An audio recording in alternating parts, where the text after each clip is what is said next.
Bonjour à tous, j'espère que vous allez bien. Pour moi, ça va très bien. Si c'est pour vous la première fois sur cette chaîne et que tu es à la recherche des informations, des opportunités et des conseils à l'étranger, tu es sur la bonne chaîne. Donc, je te conseille de t'abonner et d'activer la cloche afin d'être sûr d'être notifié à chaque fois qu'on poste de nouvelles vidéos. Et si tu n'es pas nouveau ici, n'hésite pas de mettre un coucou dans le commentaire comme tu le sais, ça fait plaisir. Dans cette vidéo, on va répondre à qui va vous accueillir en Chine, comment trouver quelqu'un pour vous accueillir en Chine, comment arriver dans votre université parce que vous savez, ce n'est pas toutes les universités qui sont à Beijing, à Shanghai, à Guangzhou. Donc, vos universités peuvent être dans des villes reculées. Moi-même, mon université n'était pas dans des grandes villes. Donc, je sais au moins comment ça se passe, comment vous pouvez vous y prendre. Donc, suivez la vidéo jusqu'à la fin et j'espère que vous allez aimer. Donc, on se retrouve juste après.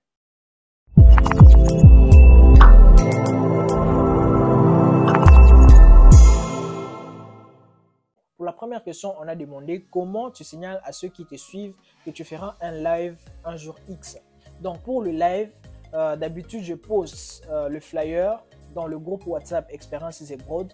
Je poste le flyer sur la page Instagram Experiences Abroad et je poste en même temps le flyer dans la zone communauté de la chaîne YouTube. Et d'habitude même dans une vidéo qui précède le live, j'annonce l'heure et la date qu'on organisera le live. Donc pour vraiment être informé, il faut vraiment rester connecté sur nos réseaux et d'habitude, vous n'allez pas rater le live qu'on organise souvent parce que d'habitude, quand on organise, il y a un thème que je demande dans les commentaires, vous proposez et je choisis un thème et on fait le live ou bien moi-même, si je trouve un thème intéressant et on fait le live avec et on partage ensemble. Deuxième question et la troisième qui sont presque similaires. On demande comment trouver une personne qui va t'accueillir une fois en Chine et qui est la personne qui va t'accueillir une fois en Chine. Donc, c'est presque des questions similaires. Déjà, qui va t'accueillir, ça va dépendre de comment tu as trouvé ton inscription en Chine. La première chose, si tu es passé par une agence, par exemple comme Experiences Abroad, on va organiser avec toi l'accueil. On va te demander d'abord par où tu vas arriver.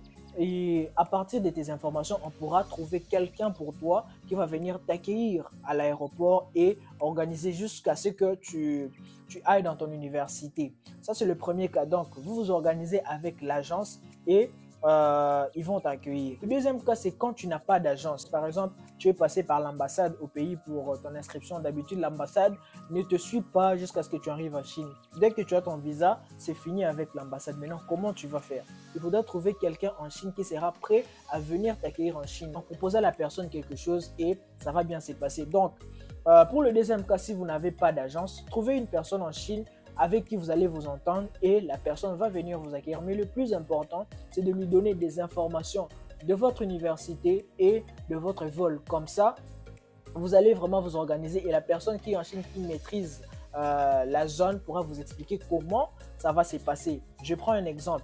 Disons, tu as ton inscription dans quelle province, je peux dire, à Nanjing. Disons, tu as ton inscription à Nanjing. Maintenant, ton vol, c'est tu vas arriver en Chine par Beijing.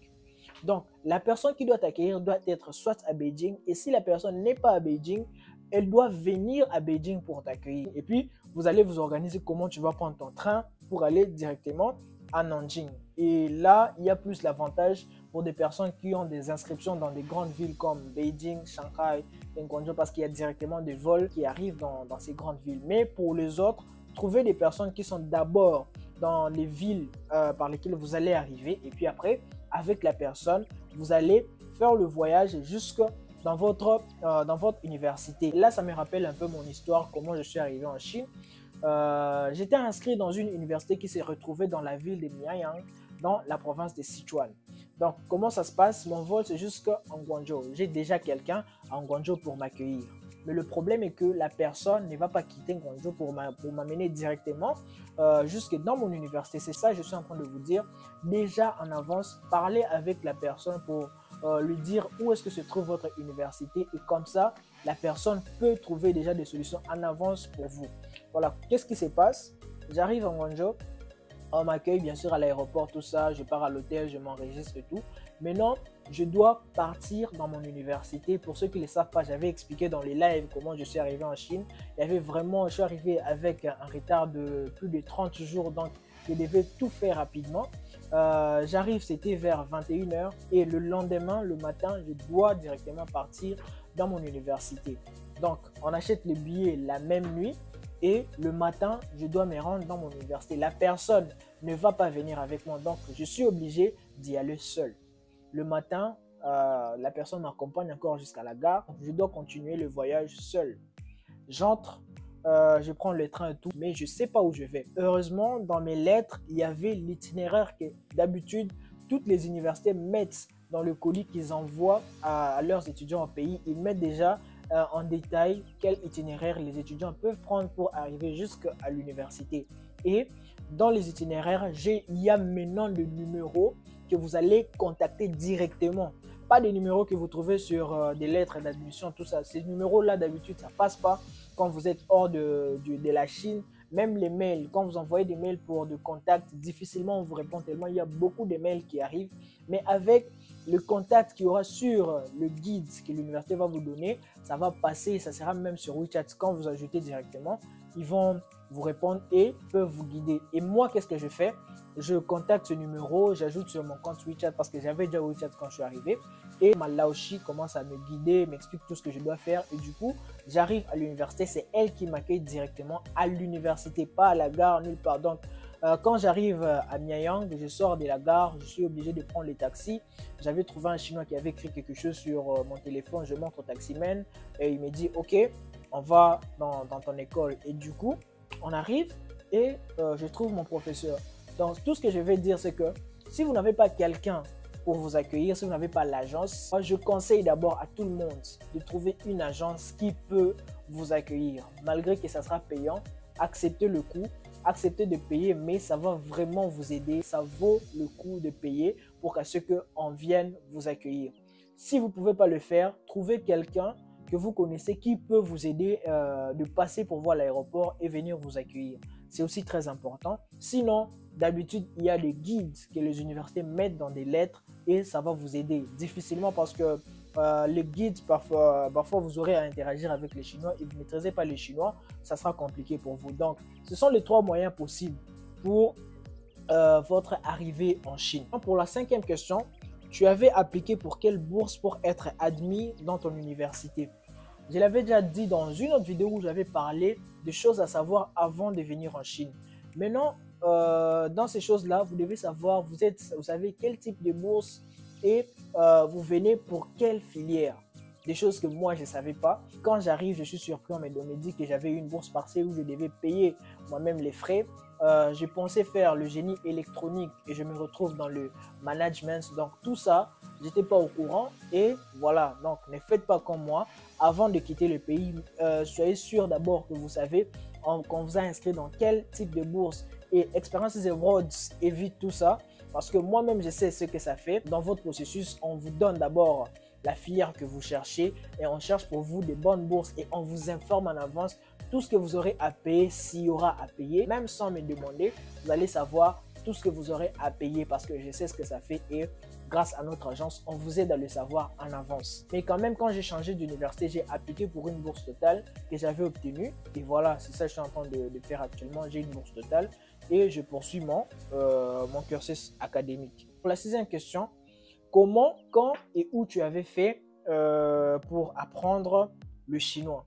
Le chinois, j'avais appris ça dès ma première année en Chine dans mon université à Mianyang. Donc, Mianyang Teachers College, en chinois, c'est Mianyang Shifan Shuyuan. Donc, c'est là que j'avais appris le chinois. J'avais fait une année de langue. Comment? Juste par le travail, beaucoup travailler, beaucoup lire, beaucoup écrire. En tout cas, faire des exercices que les professeurs donnent, il n'y a pas de magie. Et surtout, parler avec les Chinois parce que je me rappelle, on avait le chinois de la classe et le chinois de la rue.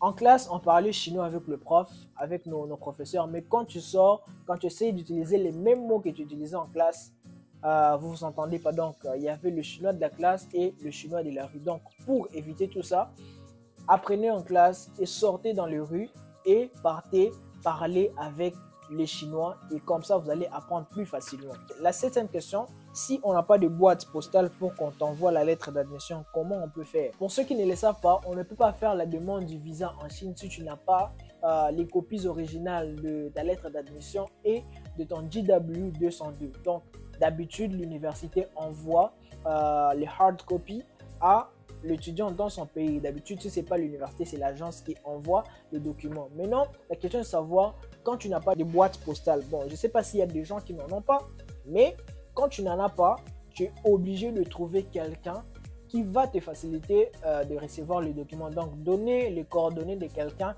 qui en a, comme tu as dit, si tu n'en as pas, tu dois mettre les coordonnées de quelqu'un qui peut recevoir tes documents et après te les donner facilement. Donc, c'est la seule solution pour des personnes, entre guillemets, qui n'ont pas de boîte postale pour recevoir leurs documents parce qu'on va les envoyer sur DHL. Et la dernière question, pour un programme de premier cycle, il faut avoir l'admission du professeur de l'université que tu as choisi. Pas nécessairement. Pour le premier cycle, tu as juste besoin de l'admission, que l'école t'accepte. Tu n'as pas besoin d'un professeur parce que tu n'as pas de proviseur personnel qui va suivre ton parcours. L'admission ou le fait vert d'un professeur, ça commence par le master et le doctorat. Mais pour le premier cycle, tu n'as pas besoin. Tu n'as qu'à donner les documents qu'on te demande et être en ordre avec tout ce qui sera demandé comme frais. Et après, tu as ton admission et tu peux commencer directement le cours. Et j'espère que j'ai apporté la clarté à ces questions ou à ces petits problèmes que j'avais rencontrés moi-même quand je venais en Chine. Et j'espère que vous, vous n'allez pas encore tomber dans des mêmes problèmes. C'est pour ça qu'on a Expérience Easy Abroad, c'est essayer de résoudre des solutions pour vous en avance. Donc, j'espère que vous avez aimé. Si c'est le cas, n'hésitez pas de mettre un pouce bleu, de partager la vidéo avec des gens qui sont aussi en train de se préparer, en train d'attendre le retour en Chine et ça va leur aider. Et sur ce, je vous dis à bientôt dans la prochaine vidéo. Ciao!